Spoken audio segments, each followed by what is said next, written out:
अस्सलाम वालेकुम एवरीवन। आज का जो टॉपिक है हमारा वो 10 बिगेस्ट प्रॉब्लम्स जो हैं सोलर सिस्टम लगवाने में जो पाकिस्तान में आ रहे हैं उस पर डिस्कस करेंगे, जिसमें सबसे पहली प्रॉब्लम ये है कि इसकी जो इनिशियल इन्वेस्टमेंट है वो बहुत ज़्यादा है।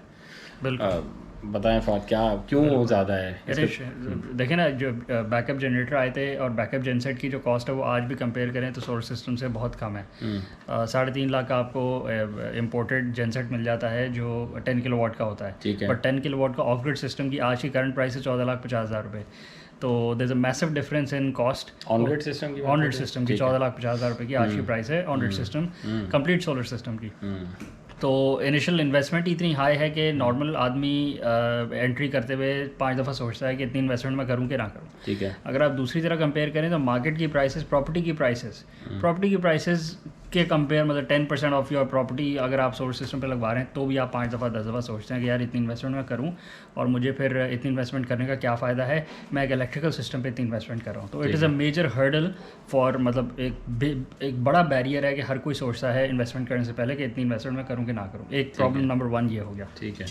रादर देन कि वो उसको कीपिंग माइंड नहीं कर रहे कि उसके बाद की जो कॉस्ट है जनरेटर की वो कहीं ज़्यादा है और बिल्कुल। इसकी कोई भी कॉस्ट नहीं है, पर जो इनिशियल इन्वेस्टमेंट है वो कहीं ज़्यादा है इसमें। बिल्कुल ऐसे ही। अच्छा, सेकेंडली ये कि जो सबसे बड़ा इशू आता है कि ट्रस्टेड सोलर इंस्टॉलर्स जो हैं वो नहीं मिलते, या कंज्यूमर को पता ही नहीं चलता कि ये ADB अप्रूव्ड हैं कि नहीं है, ये लोग ठीक काम कर भी सकते हैं मेरा कि नहीं। अभी तो हम बातें कर रहे हैं कि हम आपको 5 किलोवाट का टॉप क्वालिटी की चीज़ें लगा रहे हैं, और जब इंस्टॉल करने जाते हैं तो वो गेज में बचा लेंगे, वायर में बचा लेंगे, इंस्टॉलेशन में फ़र्क कर देंगे। बिल्कुल ऐसे है। उससे भी काफ़ी लॉसेज आ रहे हैं और ट्रस्ट का इशू आ रहा है। ये प्रॉब्लम नंबर 2 है कि इतनी सारी वैरायटी हो गई है मार्केट में कंपनीज़ की कि उसमें कंज्यूमर को चूज़ करने में पता ही नहीं लगता। कंज्यूमर जब नया होता है सिस्टम के लिए तो उसको अंदाज़ा नहीं होता कि वो क्या लगवा रहा है, क्यों लगवा रहा है और किससे लगवाना चाहिए उसे। लगवाने के बाद उसे 6 महीने बाद, साल बाद पता लगता है कि मेरे सिस्टम में क्या डिफेक्ट्स थे और मुझे किस तरह इनको ओवरकम करना था, मुझे किस कंपनी को चूज़ करना था। तो क्योंकि तो ये एक प्रॉब्लम नंबर 2 है कि ट्रस्टेड सोलर सर्विस प्रोवाइडर कौन है उसके एरिया में, उस कंज्यूमर के एरिया में, जो कि उसे लॉन्ग टर्म सर्विस दे सकता है उसके सोलर सिस्टम के हवाले से। ठीक है। अच्छा, तीसरा ये कि ये जो मार्केट है सोलर की, ये कोई डीलर नेटवर्क के थ्रू नहीं चल रही। इसमें एक तो वजह यह है कि पाकिस्तान में मैन्युफैक्चर नहीं हो रहे कोई वास्ट क्वांटिटी में। दूसरा, यहाँ पे जब मैन्युफैक्चर नहीं हो रहे तो आगे डीलर नेटवर्क नहीं है सही से। तो ये दोनों वजह की रीज़न की वजह से यहाँ की जो प्राइसेस हैं वो बहुत वेरिएबल हैं। बिल्कुल ऐसी है, बिल्कुल ऐसी है। एक तो इम्पोर्टेड प्रोडक्ट है, या तो कोई मैन्युफैक्चरर ने प्रॉपर्ली अपना डीलर नेटवर्क असाइन किया होता, जिनको अपने ऐसे ही रीजनल बना देता है कि जिसको चाहिए ले लो हमसे। तो कोई प्रॉपर डीलर नेटवर्क मौजूद नहीं है, जैसे इलेक्ट्रॉनिक्स में मौजूद है, हायर के एसीज़ हो गए, कैनवुड के एसीज़ हो गए, उनका प्रॉपर डीलर नेटवर्क मौजूद है। डीलर नेटवर्क के थ्रू ही आपको सारी 5S सर्विसेज मिलती हैं, sales, after sales, parts, whatever. तो ये क्योंकि इम्पोर्टेड प्रोडक्ट है तो इसका मैन्युफैक्चरर इस मुल्क में नहीं मौजूद, मैन्युफैक्चरर का इस मुल्क में ज़ीरो फुटप्रिंट है। इम्पोर्टर्स अपने तहत मंगवा रहे हैं प्रोडक्ट को, अपने तहत सेल कर रहे हैं।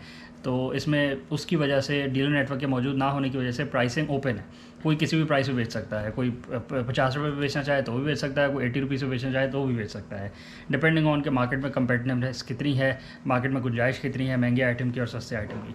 तो उसकी वजह से प्राइसिंग में बहुत फ़र्क आता है।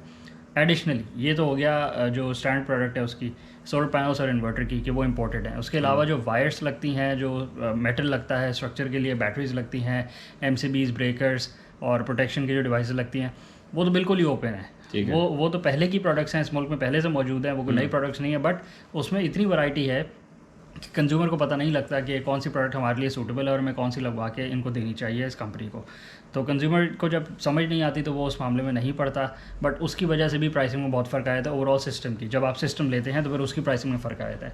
तो पार्ट्स और प्रोडक्ट और पार्ट्स की प्राइसिस में भी फ़र्क आया था क्योंकि डीलर नेटवर्क मौजूद नहीं है। एडिशनली कंप्लीट सिस्टम की प्राइसिंग में भी फ़र्क आया था क्योंकि हर बंदा कुछ भी लगा सकता है।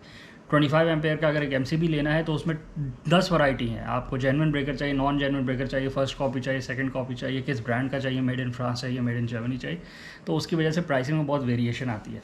कंज्यूमर को at the start before getting the system ये बात समझ नहीं आती क्योंकि कंज्यूमर का भी इंटरेक्शन नहीं हुआ होता सिस्टम के साथ। जब लगता है उसके बाद पता लगता है कि ये पार्ट मुझे प्रोडक्ट जेन्युइन लगा के दी गई है, ये पार्ट मुझे नॉन जेन्युइन लगा के दी गई है। नॉन जेन्युइन के जो असरात हैं वो फिर कुछ टाइम बाद फील होते हैं जब वो पार्ट्स फेल करते हैं।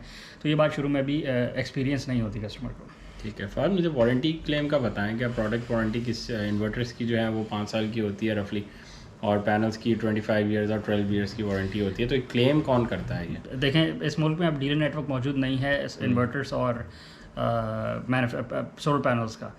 सोलर मैन्युफैक्चरर्स, जो सोलर पैनल के मैन्युफैक्चरर्स हैं, वो डायरेक्टली इन्वॉल्व यहाँ नहीं है। उन्होंने अपने रिप्रेजेंटेटिव बनाए हुए हैं कि हम इनके थ्रू आपके जो पैनल्स में डिफेक्ट्स आएंगे, अगर 12 ईयर प्रोडक्ट वारंटी है और 25 ईयर्स की मैन्युफैक्चरर की आउटपुट वारंटी है, तो वो डायरेक्ट कोई डीलर, कोई सेंटर नहीं है। आप मुझे दिखाएं पूरे पाकिस्तान में कि ये जिंको का हेड ऑफिस है, यहाँ पे अगर प्रोडक्ट ख़राब हो जाएगी तो हम चले जाएंगे, ऐसा नहीं है। जिससे आपने जिस इम्पोर्टर ने प्रोडक्ट को इंपोर्ट किया है उसका डायरेक्ट लिंक है जिंको के साथ, तो आप उसी के पास जाएंगे, उनको दिखाएंगे, वो चेक करते हैं, चेक करने के चार्जेस लेते हैं, उसके बाद वो बताते हैं, वो क्लेम में डाल देते हैं इस प्रोडक्ट को कि जी ये क्लेम में चली गई है, और अगर मैन्युफैक्चरर अप्रूव करता है पीछे से तो आपको क्लेम मिलता है। तो डिफरेंट प्रोसेस है एज़ कम्पेयर टू इलेक्ट्रॉनिक्स और कार्स और मोबाइल फ़ोन्स, जो बाकी कंज्यूमर अप्लाइंसेज हैं उससे काफ़ी डिफरेंट है इसका प्रोसेस। उसकी वजह यही है कि डीलर नेटवर्क मौजूद नहीं है, अनलेस कि आप 2-3 ब्रांड्स के पीछे जाएं जिन्होंने अपना डीलर नेटवर्क बनाया हुआ है अपने तहत उन्होंने बनाया हुआ है एट देयर ओन एंड, तो वो फिर इस बात को एब्जॉर्ब कर लेते हैं क्योंकि उन्होंने डीलर नेटवर्क बनाया हुआ है। बाकी मेजॉरिटी में डीलर नेटवर्क के गायब होने की वजह से ये मसाइल आते हैं कि मैन्युफैक्चरर जब मौजूद नहीं है, वारंटी मैन्युफैक्चरर ने दी है, डिस्ट्रीब्यूटर ने तो नहीं दी, इंस्टॉलेशन कंपनी ने भी नहीं दी, वेंडर ने भी नहीं दी, तो फिर वारंटी क्लेम कौन करेगा? तो वारंटी क्लेम का प्रोसेस फिर यही है कि जिसने इंपोर्ट किया होता है डायरेक्ट मैन्युफैक्चरर से, वो क्लेम आपको करवा के देता है, हो जाता है वो, उसमें कोई इशू नहीं होता क्योंकि मैन्युफैक्चरर टियर 1 होता है। इसीलिए हम कहते हैं कि टियर 1 मैन्युफैक्चरर से आप सोलर पैनल लें, क्योंकि वो इतनी हाई क्वांटिटी में मैन्युफैक्चरर्स सोलर पैनल्स को प्रोड्यूस कर रहा है कि उनको ये क्लेम करते हुए चुभता नहीं है। और उनका जो मेन गोल होता है बिज़नेस करने का वो ये होता है कि हमने ज़्यादा से ज़्यादा पैनल्स बेचने हैं, उसमें वो बेचने के लिए आपको वारंटी क्लेम्स को डील करना पड़ता है, आपको उनको एक्सेप्ट करना पड़ता है। अगर आप रिजेक्ट कर दें तो आपसे पैनल्स खरीदना लोग रुक जाते हैं। तो एनी हाउ टियर 1 के पैनल्स अगर लें तो डायरेक्ट मैन्युफैक्चरर वारंटी को क्लेम करता है। जो प्रोसेस है वो इतना स्मूथ नहीं है जितना बाकी कंज्यूमर अप्लाइंसेस का है, बट नॉनदलेस एग्जिस्ट करता है। जब मैन्युफैक्चरर्स इस मार्केट में एंट्री करेंगे और अगर करेंगे तो फिर वो प्रोसेस भी स्मूथ हो जाएगा। अच्छा, 5वां मेन इशू जो है जिस पे आज हम डिस्कस करेंगे, वो जो हमारा नेशनल ग्रिड है वो बहुत अनस्टेबल है। बिल्कुल, उस पर हम रिलाई नहीं कर सकते। एक तो लोड शेडिंग हो जाती है, वोल्टेजेस अप एंड डाउन होते हैं, अप्लाइंसेस भी हमारे उड़ते हैं। अब अगर हम ऑन ग्रिड लगाते हैं तो और लोड शेडिंग हो जाती है दिन में 4-4 घंटे, तो हमारा वो भी काम नहीं करता। ऑन दी अदर एंड अगर हम हाइब्रिड और ऑफ ग्रिड लगाते हैं तो हमारी कॉस्ट बहुत ज़्यादा बढ़ती है। ये भी एक डिसएडवांटेज है पाकिस्तान में, कीपिंग इन माइंड कि हमारे पास सूरज बहुत है, और ये बहुत बड़ा एडवांटेज है कि हमारे पास सूरज बहुत है, पर हमारे जो नेशनल ग्रिड है वो इतना वीक है और वो इतना स्टेबल नहीं है कि उसकी वजह से हमें ज़्यादा कॉस्ट बेयर करनी पड़ती है उसको रन करने के लिए। बिल्कुल ऐसे ही है। आगे आ जाएं, प्रॉब्लम नंबर 6 पाकिस्तान में सोलर सिस्टम्स की, कि यहाँ पे जो क्योंकि डीलर नेटवर्क मौजूद नहीं है, इसलिए जो बिग मैन्युफैक्चरर्स हैं उनकी प्रोडक्ट्स यहाँ पे इंपोर्टर नहीं ला रहे, क्योंकि वो उनकी प्राइसिंग वैसे ही ज़्यादा हाई है। नॉर्मल सोलर सिस्टम आपको 10 किलोवाट का ऑन-ग्रिड सिस्टम 14.5 लाख का पड़ता है। अब अगर आप टेस्ला की पावर वॉल के पीछे चले जाएं फॉर बैटरी बैकअप, या आप टेस्ला इन्वर्टर्स के पीछे चले जाएं, या Tesla USA, not Tesla Islamabad, तो उसकी प्राइसिंग आपको पता है कंपैरेटिवली क्या आती है। एडिशनली आप LG Chem की स्टैंडर्ड प्रोडक्ट्स के पीछे चले जाएं, वो पाकिस्तान में मौजूद ही नहीं है, क्योंकि पाकिस्तान में इंपोर्टर ये लाने को राज़ी नहीं है, क्योंकि ये बिज़नेस मॉडल है ना, कॉस्ट बहुत ज़्यादा है, तो नंबर ऑफ़ यूनिट सोल्ड बहुत कम होंगे as compare to low price product, क्योंकि ये एवरेज मार्केट है, ये बहुत हाई एंड मार्केट नहीं है पाकिस्तान की। यहाँ पे कंज्यूम बिजली बचे हुए, ये नहीं चाहता कि मेरी प्रोडक्ट 35-40 ईयर्स चले और फिर मैं उससे बिजली बचाऊँ। बिजली बचाना उसका असल मकसद है, असल मकसद उसका हाई एंड प्रोडक्ट लेना नहीं है। तो उसकी वजह से जो पाकिस्तान में वैरायटी अवेलेबल है वो चाइनीज़ प्रोडक्ट्स की ज़्यादा है। इन्वर्टर्स में एक SMA और फ्रोनियस है जो कि यूरोपियन कंपनीज़ है। बैटरीज़ में आपको पता है ऑल चाइनीज़, या मेड इन पाकिस्तान अवेलेबल या मेड इन चाइना अवेलेबल है। दे वेरी फाइन, क्वालिटी उनकी भी बहुत अच्छी है, बट आपके पास और वैरायटी अवेलेबल नहीं है। हो सकता है कोई 1% या 2% कस्टमर्स होते हों जो टेस्ला की पावर वॉल लगवा सकते हों, बट उनके पास ऑप्शन अवेलेबल नहीं है कि वो टेस्ला की पावर वॉल किसी भी डीलर से ख़रीद सकें। On their own if they want to import they can import, that's always available, but आपको मार्केट में डिस्प्ले के लिए और चेकिंग के लिए, टेस्टिंग के लिए कुछ अवेलेबल नहीं है ऐसा। ठीक है। अच्छा, नंबर 7 इशू जो है वो अनफेयर बिलिंग का है कि अगर हम नेट मीटरिंग कर रहे हैं के इलेक्ट्रिक के वापडा के साथ, तो हमारा इन्वर्टर अगर कहता है कि मैंने 100 यूनिट्स भेजे हैं और के इलेक्ट्रिक कहता है कि मैंने 80 यूनिट्स ख़रीदे हैं आपसे, तो आप उसका कुछ भी नहीं कर सकते। आप किसी को कंप्लेन नहीं कर सकते, आप कुछ खुलवा नहीं सकते। Then it is what it is, ऐसे ही है। बिल्कुल ऐसे ही है, क्योंकि प्रोसेस वैसे ही आपका बिलिंग का प्रोसेस आपका इतना अनफेयर है। जो कंज्यूमर बिजली कंज्यूम कर रहा है उसमें फ्यूल प्राइस एडजस्टमेंट भी आ रही है, उसका फॉर्मूला भी फेयर नहीं है। उसके अलावा जो टैक्सेस लग रहे हैं, जीएसटी, फर्दर जीएसटी, उसके बाद सेल टैक्स, इनकम ड्यूएस 235 टैक्स, तो बहुत सारे टैक्सेस हैं, टीवी लाइसेंस फीस लग रही है। बिलिंग का प्रोसेस वैसे ही अनस्मूथ है और अनफेयर है। उसके अलावा अब उसके साथ साथ नेट मीटरिंग का प्रोसेस आ गया है, तो उसमें भी वही ट्रांसपेरेंसी लैकिंग है। अब इतना फ़र्क नहीं आ रहा कि 50% के वो यूनिट आपके खा जाएं, ऐसा नहीं हो रहा। बट अगर वो खा भी जाते हैं तो उसका प्रोसेस फिर क्योंकि वो एग्जिस्ट नहीं करता, तो फिर आपको वो जाके कंप्लेन ही करनी पड़ती है और फिर उसको उसकी पैरवी करनी पड़ती है कि मेरे सिस्टम के साथ क्या हो रहा है, कोई आएगा आपके मीटर की चेकिंग करेगा या नहीं करेगा। तो इस पर प्रोसेस स्मूथ नहीं है। अच्छा, इसमें मोस्टली होता नहीं है, पर कोई मैकेनिज्म भी नहीं कोई है। मैकेनिज्म नहीं है। ठीक है, प्रॉब्लम ये है कि there should be a mechanism कि जो इसको सॉल्व करे क्वेरी को। हाँ, अभी तक ऐसा प्रॉब्लम फेस करने को नहीं आया, but it is a potential problem जो अकर कर सकता है। और आपको पता है पाकिस्तान में जब प्रॉब्लम आती है और बहुत ज़्यादा प्रॉब्लम हो जाती है, उसके बाद ही उसका हल निकाला जाता है। पहले से प्रीएम्प्टिव मेजर्स ज़ीरो होते हैं। तो ये बात इसीलिए हम डिस्कस कर रहे हैं कि इस प्रॉब्लम का कोई प्रीएम्प्टिव 2015 में तो पाकिस्तान में नेट मीटरिंग आई है। ठीक है, तो हम बाकी दुनिया से तो हम बहुत पीछे हैं वैसे ही। तो बट स्टिल हमने सोलर टेक्नोलॉजी को अडॉप्ट किया है, तो आप देखें हम माइल्स अहेड जा सकते हैं अगर हम रैपिड अडॉप्शन करें और बाकी सारे प्रोटोकॉल्स को फॉलो करें। तो हमें वापडा को चाहिए कि इलेक्ट्रिक को चाहिए और नेपरा को चाहिए कि प्रॉपर रूल्स एंड रेगुलेशंस को बेहतर किया जाए। अच्छा, मार्केट में स्पेशली जो यूज़ मार्केट है उसमें बहुत फेक प्रोडक्ट्स भी आए हुए हैं। बिल्कुल ऐसे। और बहुत ज़्यादा यूज़ प्रोडक्ट भी आए हुए हैं। और उसको कैसे पता चलाएं कि हम ये प्रोडक्ट, क्योंकि देखिए सोलर पैनल हमें पता तो नहीं चलता कि कितने साल यूज़ हुआ हुआ है। अगर एक चीज़ मैंने 20 ईयर्स यूज़ करके मैं यूएसए से इंपोर्ट कर लूँ यहाँ पे या मलेशिया से मंगवा लूँ, तो आपको तो नहीं पता, कस्टमर को तो नहीं पता चलेगा कि यार ये 20 साल चला हुआ है। तो और फिर उसकी लाइफ, उसकी डिग्रेडेशन, कितने वो पावर वॉटेज दे रहा है, तो इसको किस तरह कैटर करेंगे? और ये लगवाने चाहिए या नहीं लगवाने चाहिए? अच्छा, ये जो फेक मार्केट या यूज्ड नॉन जेन्युइन पैनल्स की मार्केट है, ये हमें भी पता नहीं लगता। मतलब अगर हम यूज़ पैनल्स के पीछे जाएँ ना और हम ये देखें कि वो कितने साल चला है, तो वो किसी को भी पता नहीं लगता। उसमें कोई काउंटर तो होता नहीं है कि वो काउंट करे कितने ईयर्स लाइफ स्पैन चला है।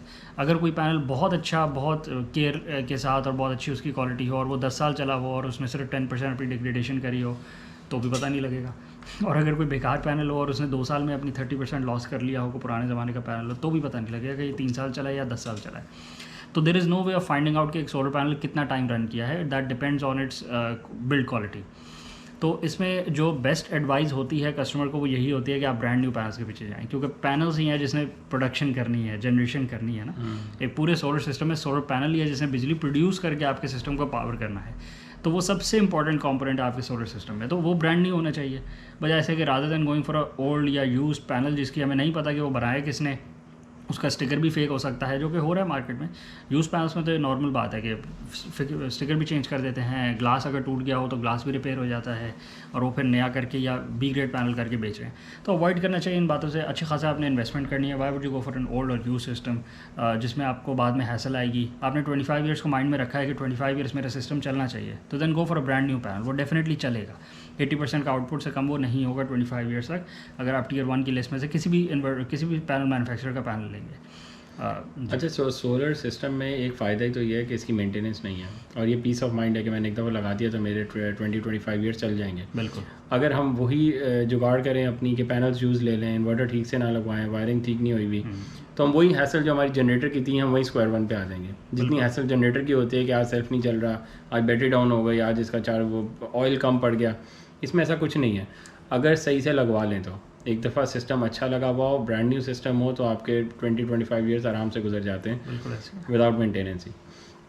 अच्छा, एक पाकिस्तान का तो बड़ा मेजर इशू है एरियल फायरिंग का। अब पैनल्स हम छत पे लगाते हैं, नीचे लगा नहीं सकते, और एरियल फायरिंग के थ्रू कुछ लोगों के क्रैक भी हुए हैं। बिल्कुल ऐसे ही है। अब ये वारंटी में क्लेम होते हैं या बनते हैं वारंटी में क्लेम करने इनको? देखिए, वारंटी में डैमेज क्लेम नहीं होता। एक्सीडेंटल डैमेज जो होता है वो वारंटी पे क्लेम नहीं होता। वारंटी है प्रोडक्ट की कि 12 ईयर्स तक वो आउटपुट नहीं छोड़ेगी और 25 ईयर्स तक वो अपना 80% से आउटपुट कम नहीं करेगी। इन 2 बातों की वारंटी है। तीसरा, ब्रेकेज की कोई वारंटी नहीं, कोई मैन्युफैक्चरर दे रहा, कोई मैन्युफैक्चरर नहीं दे रहा। तो उसके लिए ऑप्शन यही होता है कि फिर इंश्योरेंस ली जाए।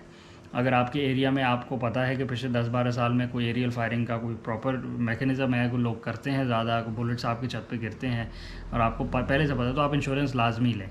अब ये बात कहना आसान है, किसी को क्या पता उसकी छत पे कितनी फायरिंग होती है और कितनी नहीं होती। ये बात का किसको पता, बट स्टिल अगर पैनल टूट जाए तो अब फर्ज़ करें एरियल फायरिंग हो या आपके छत पे 20 पैनल 20 पैनल्स लगे हुए हैं, 10 किलोवाट का सिस्टम है, 2 पैनल्स के थ्रू बुलेट आर पार हो गया है, थ्रू हो गया है, तो वो 2 पैनल्स वर्स्ट कम वर्स्ट ये होगा कि वो 2 पैनल्स चलना रुक जाएंगे।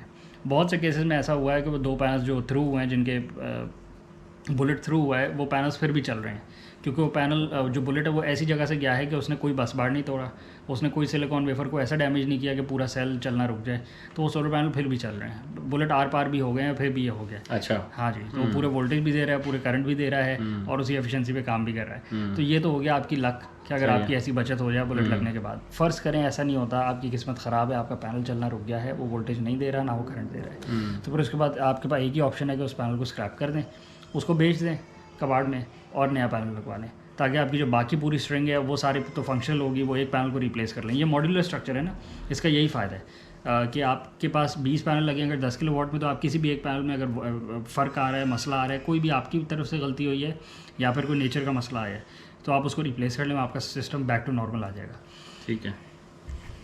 अच्छा, जो लास्ट हमारा आज की प्रॉब्लम था जो हमने निकाला हुआ है, वो के इलेक्ट्रिक का स्पेशली इशू है कि यहाँ पे 10 किलोवाट से कम ऑन ग्रिड सिस्टम्स नहीं लगते। के इलेक्ट्रिक अप्रूव नहीं करता 10 किलोवाट से सिस्टम, और सेकेंडली की 3 फेज़ भी होना चाहिए। वापडा में ऐसा नहीं है, वापडा में ऐसा नहीं है बिल्कुल। पाकिस्तान कराची के हद तक 9 किलोवाट पे भी हो जाता है on grid inverter, but 9 10 almost same ही बात है। 5 किलोवाट पे ऑन ग्रिड सिस्टम नहीं लगता कराची के हद तक। दूसरी बात यह कि 3 फेज़ सिस्टम होना भी लाजमी है कराची के हद तक, सिंगल फेज़ सिस्टम पे वो नेट मीटर नहीं करते। इसमें कोई रॉकेट साइंस नहीं है, सिंगल फेज सिस्टम में नेट मीटरिंग अलाउ है, बाकी पाकिस्तान में, बाकी पूरी दुनिया में भी अलाउ है, छोटे सिस्टम्स में भी नेट मीटरिंग होती है। ये कराची के हद तक के इलेक्ट्रिक क्योंकि प्राइवेट कंपनी है, उन्होंने अपनी रेगुलेशन बनाई है ताकि उनकी जो ग्रिड है वो अनबैलेंस ना हो जाए। ठीक है। अब उन्होंने अपने लिए एक सेफ्टी मार्जिन क्रिएट किया है कि उनको ग्रिड मेंटेनेंस कम से कम हो जाए। बट आप ये देखें कि कितने सारे कंज्यूमर हैं कि जिनको 10 किलोवाट के सिस्टम की ज़रूरत ही नहीं है, जिनके बिल ही इतने आते हैं कि वो 5 किलोवाट के ऑन ग्रिड सिस्टम से कवर हो जाते हैं। ठीक है। हर बंदे का बिल तो 25,000 30,000 नहीं आता ना। सही है। छोटे घरों का बिल आता है 15,000, अपार्टमेंट्स का भी बिल आता है 15,000 20,000, किसी का भी आ सकता है ना। तो 5 किलोवाट के सिस्टम से भी बहुत सारे, एक वाइड वैरायटी ऑफ लोग हैं जिनका बिल ज़ीरो हो सकता है, बट उन बेचारों को इस मार्केट से निकाल दिया गया है क्योंकि कि इलेक्ट्रिक की रेगुलेशन है। और 3 फेज सिस्टम होना भी लाजमी नहीं है, बहुत से लोगों का बिल कम होता है, वो 2 किलोवाट का ऑन ग्रिड सिस्टम भी तो लगा सकते हैं ना। उनको क्यों फोर्स किया जा रहा है कि वो बैटरी सिस्टम पे की भी कॉस्ट उनको बेयर करनी पड़ेगी। तो ये एक अनफेयर रेगुलेशन है, इसको ख़त्म होना चाहिए कि इलेक्ट्रिक अपने मसले खुद सॉल्व करे, अपनी ग्रिड को खुद मैनेज करे। फिर फ्री एंड फेयर होना चाहिए कि जो रूल पाकिस्तान के लिए वही कराची के लिए होना चाहिए कि सबके लिए जितना मर्जी आपने सिस्टम लगवाना है लगवा लें, आपकी नेट मीटरिंग अलाउ होनी चाहिए, 3 फेज सिस्टम की रेगुलेशन भी नहीं होनी चाहिए। सही है। मेरा ख्याल है आज के लिए यही पॉइंट्स है जो हमने टॉप 10 सोलर सिस्टम के प्रॉब्लम्स निकाले थे पाकिस्तान में। इसको आज रैप अप करते हैं और वीडियो को लाइक करें, सब्सक्राइब करें, चैनल को भी लाइक करें और फॉलो करें, और अपने हल्के अहबाब में शेयर करें ताकि और से लोगों को अवेयरनेस क्रिएट होए कि सोलर सिस्टम के बेनिफिट्स क्या हैं। बट साथ साथ ये भी माइंड में होना चाहिए कि मसाइल क्या हैं, प्रॉब्लम्स क्या हैं, ताकि जब आप सोलर सिस्टम लगवा रहे हो तो आपको पहले से पता हो कि मुझे इन फैक्टर्स को केटर करना है, इन मसाइल से बचना है और अपना सिस्टम मैंने बेस्ट कैसे लगवाना है। बिल्कुल। Thank you.